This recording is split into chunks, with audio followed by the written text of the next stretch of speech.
Coucou tout le monde, j'espère que vous allez bien. Aujourd'hui, je vais vous parler des 5 erreurs que j'ai commises durant l'envoi de mon premier manuscrit.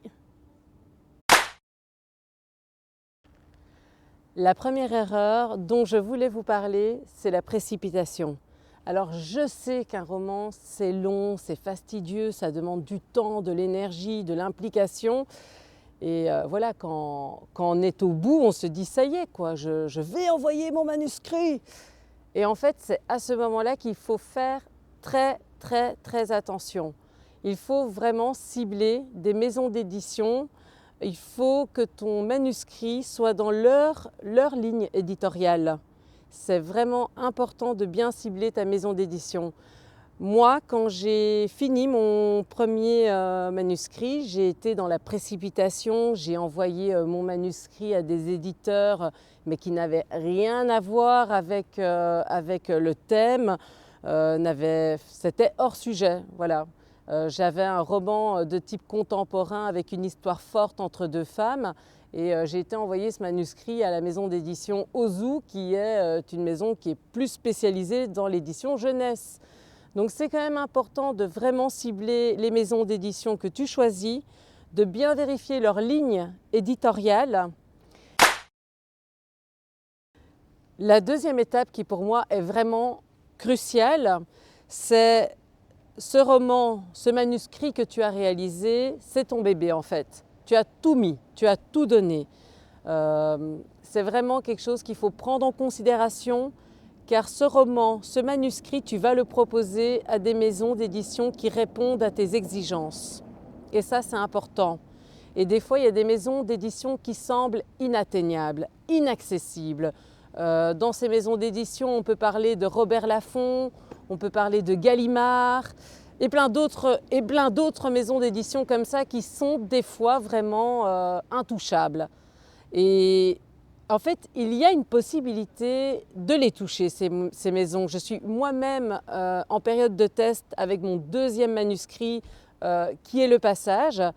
J'ai décidé d'envoyer mon roman à des agents littéraires qui, eux, ont souvent beaucoup plus de crédit que nous, en tant que nouveaux auteurs, qui n'avons pas encore de nom, voilà, on n'a pas une présence, on va dire, sur la scène littéraire. Donc c'est peut-être intéressant, si tu as un texte et un manuscrit fort, de passer par un agent littéraire. Mais de nouveau, passer par un agent littéraire demande de nouveau de la patience. Il y a un temps de réponse énorme et des fois pas de réponse du tout, ce qui peut être extrêmement frustrant en fait. Mais voilà, comme je l'ai dit, c'est ton bébé, c'est ton manuscrit, tu y as tout mis dedans, donc c'est à toi de le protéger. Alors, la troisième erreur, qui n'est pas forcément une erreur, mais plutôt une astuce logistique, c'est Word. Dans le sens où moi, quand j'ai eu fini mon manuscrit, j'étais sur Google Doc. J'avais besoin d'un correcteur et donc je me suis tournée vers Antidote. Antidote qui est un outil de correction et de reformulation. Et finalement, Word, en fait, qui est un outil de traitement de texte, a aussi ses options de correction et de reformulation. La quatrième erreur serait de ne pas partager ton manuscrit avec d'autres personnes. C'est très important de faire lire ton manuscrit, que ce soit même à un proche ou à quelqu'un que tu payes pour lire ce manuscrit.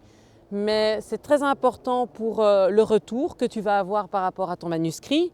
Ça va te donner de la confiance, surtout si l'appréciation est bonne. C'est très encourageant, ça permet vraiment de se booster pour défendre ce roman.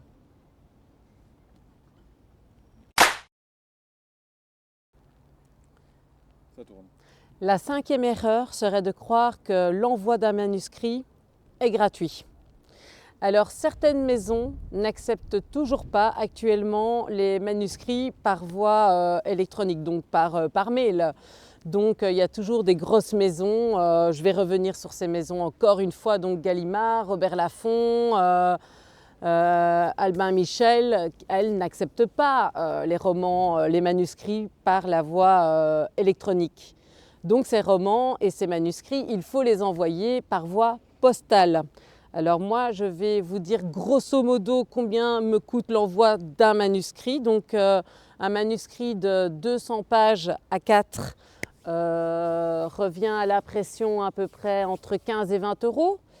Après, il faut l'envoyer par la poste. Par la poste, il y a différents tarifs. Un envoi simple sans suivi peut être entre 9 et 12 euros. Un envoi avec suivi peut être autour de 20 euros. Et puis, vous avez les envois recommandés. Mais bon, quel serait l'intérêt d'envoyer un manuscrit par voie recommandée ? Parce que le manuscrit, on va quand même le lire et vous donner une réponse que dans 3 mois, on va dire généralement. Donc il y a quand même ce temps d'attente qui fait qu'il n'y a aucune raison de l'envoyer par voie recommandée.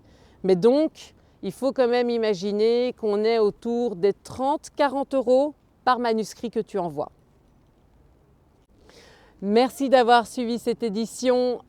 Si vous avez des impressions, n'hésitez pas à les mettre en commentaire. Si vous avez apprécié, n'hésitez pas à liker et à vous abonner. Et passez un très bon dimanche. À la semaine prochaine.